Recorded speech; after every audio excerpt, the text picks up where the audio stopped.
taking a peek at the steering wheel as well as the cluster screen inside of the new Hyundai Santa Fe. So this is going to be for 2024 plus models, and this is the regular gas version of the vehicle. If you want to walk through on the hybrid version, you'll find that down in the description of this video. They work relatively similarly though. First thing I'm going to point out is that the steering wheel inside of the Santa Fe is heated. If you've got the heated option, it's going to be just down the center stack there with two individual levels and a pretty neat animation that plays as you go to turn the steering wheel on off.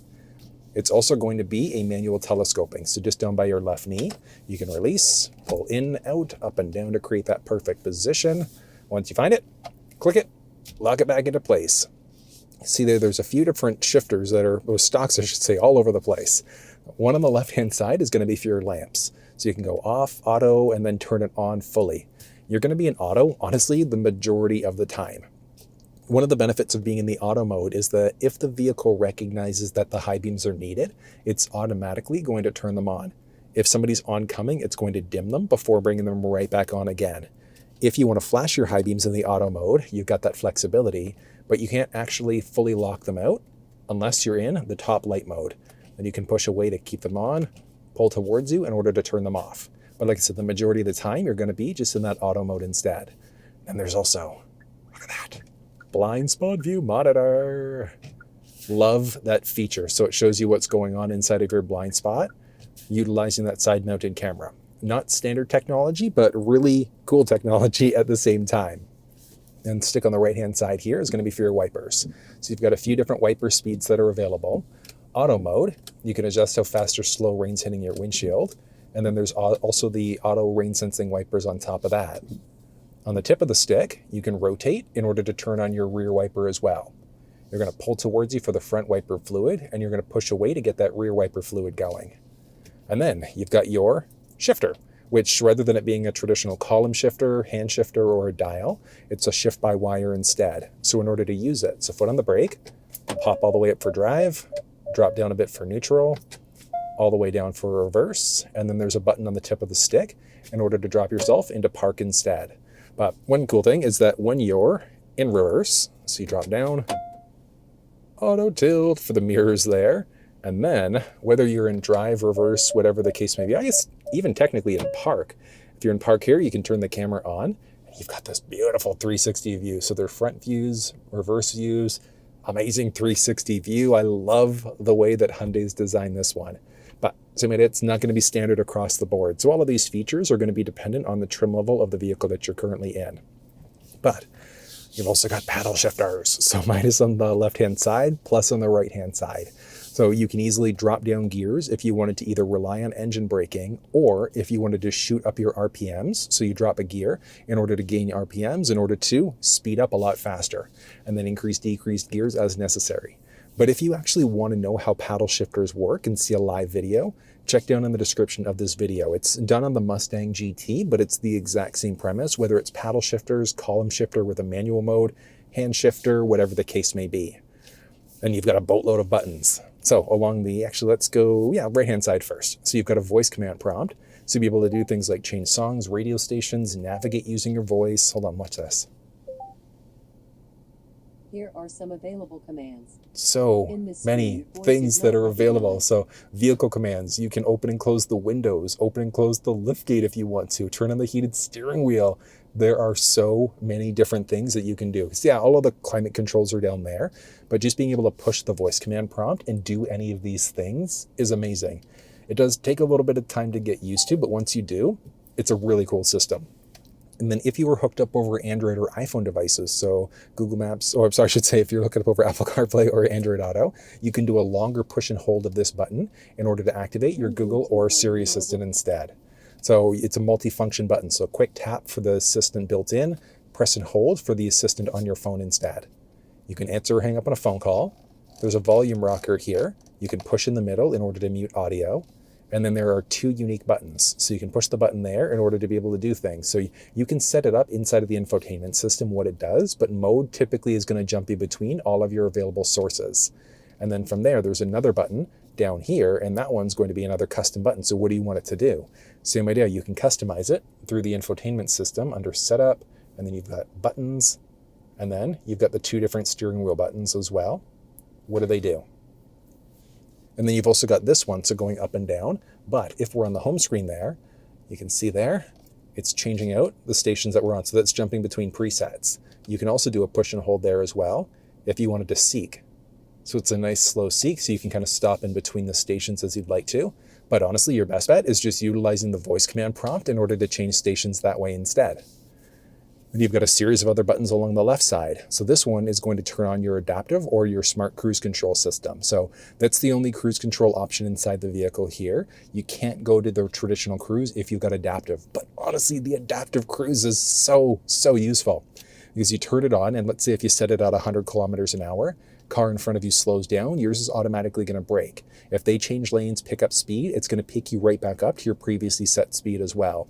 Really useful. It's going to slow you down. Like, it's such a useful feature once you actually get the hang of it. And then from there, so once you get up to the speed you like, you can turn on, and then you're going to increase. Well, you can set your speed by going up and then increase or decrease 1 kilometer, 1 mile per hour at a time. If you push up and hold or down and hold, that's going to increase you to the nearest 0. So you're going essentially 10 kilometers or 10 miles per hour up or down. Then there's also a distance indicator. So it's how close or far are you away from the vehicle that's in front of you. But if you want a live demonstration of how the adaptive cruise control system actually works, you'll find that down in the description of this video. There's also the lane follow assist, and it's such a useful feature, especially when you use it in tandem with adaptive cruise.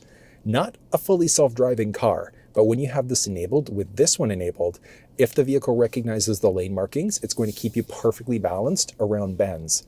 Like I said, not fully self-driving, but it's really close at the same time. These systems are incredible. And then you've got a series of other options available inside of the cluster screen there. So we're going to utilize the pages button here and then this rocker in order to go between a few different screens. But before we do that, you can see there your traditional speedometer. You've got your fuel gauge listed 2 different ways. So it's your total mileage to empty. And then you've also got your gauge there as well. So I'm full tank of gas. The auto start stop system, whether or not that one's enabled. There's a switch down the center stack that you can pull in order, or push I should say, in order to be able to toggle that system on or off as well. From there, you've got the current road speed, outside temperature, what gear you're currently in, so whether that's park, reverse, neutral, drive. Because this one has the full 360 camera, you can see there, so all of the sensors, so it lets you know if you're getting closer to obstacles as you go. Useful. Mentioned there, the blind spot monitoring system's there as well. You've got your total odometer along the bottom right-hand side, speedometer there, and then your current gauge as well, so your current engine temperature. And then you've got a series of different pages that are available. So you've got 3 unique pages with some different subscreens as well. So your current trip is from when the vehicle was when it was turned off to turning it back on again. So this is your current trip. Your since refueling is exactly that. Since you've last refueled the vehicle, how far have you gotten? And then this is like your trip A counter as well. So you've got your since last reset. So some of these you can reset. The ones that say hold OK to reset, all you're going to do, push and hold the OK button, and that's going to reset. So this one you can scroll up or down, or it duplicates, or doubles I should say, as a reset button instead. So you've got 3 individual counters there. Moving down, auto start stop. So if that system's enabled, how long is that gone for? Tire pressure, as you start to drive, you'll notice your tire pressure there. And then there's also which wheel gets which amount of power. So this is obviously the all-wheel drive system, which is why you've got all 4 wheels showing. So as you start to drive, speed up, whatever the case may be, you'll notice that each wheel gets a different amount of power. If you're in front wheel drive, it's only going to be the front 2 wheels, but this is obviously all-wheel drive, which is why it looks that way. Hitting the pages button there, you've also got a route. So if you had a route going, let's search for something nice and Canadian of me. Go for a Tim Hortons, and I want you to see this because it's a pretty neat setting. I'm gonna go, route it out, and start. The route guidance will start Look at that. So it's not full mapping cluster, but you at least get your turn-by-turn directions right inside of the cluster screen as well, which, I mean, that's really nice. So it's either going to be a compass view or a route view if you've got an active route going for factory navigation. So if you were hooked up over Android or iPhone devices using maps on your phone, that wouldn't show up there. It would strictly be for factory maps. And then you've also got this screen, which is for all of your safety. So if you've got your lane keeping system turned on, adaptive cruise control system turned on, etc., you'll notice that this screen is green as well. With the lane centering system on, you're going to have a steering wheel there, again, keeping you perfectly balanced in your lane. And there are a few other things to point out. There's a switch just down by your left knee in order to be able to adjust the brightness of the screen on top of that. And the only other one to point out, and it's a big one, if your vehicle has it enabled, or has it available, I should say, head-up display. So the HUD is not going to be standard inside the vehicle, but it is available there. So same idea, so you've got your current road speed, the speed that you're currently going, if you had navigation going as well. And then it's tough to make out here, but there are tiny little lines that stretch up that way, and that's for your adaptive cruise control system. So if it was enabled, you'd see those lanes go green as well. And then as people pass you on the right or the left-hand side, it's also going to show you that somebody's entered the blind spot on either side. It's really, really neat. And you do have the option of adjusting quite a few different things as well too. And that's all done through the infotainment system. So if we were to go back home for a second, switch across, go to your setup. Ooh, actually, before I do that, another cool one, there's a button down the center stack, and that's going to be for different drive and terrain modes. So if we look there, you've got a custom mode that you can set, and then there's a difference between normal versus sport. I love the look of the sport mode. And then you can push in order to get into different modes. So snow, mud, and sand are going to play with traction control, stability control, and things like that to improve your overall driving dynamics. But there's some things that you can adjust. So your cluster screen, you can adjust the brightness there.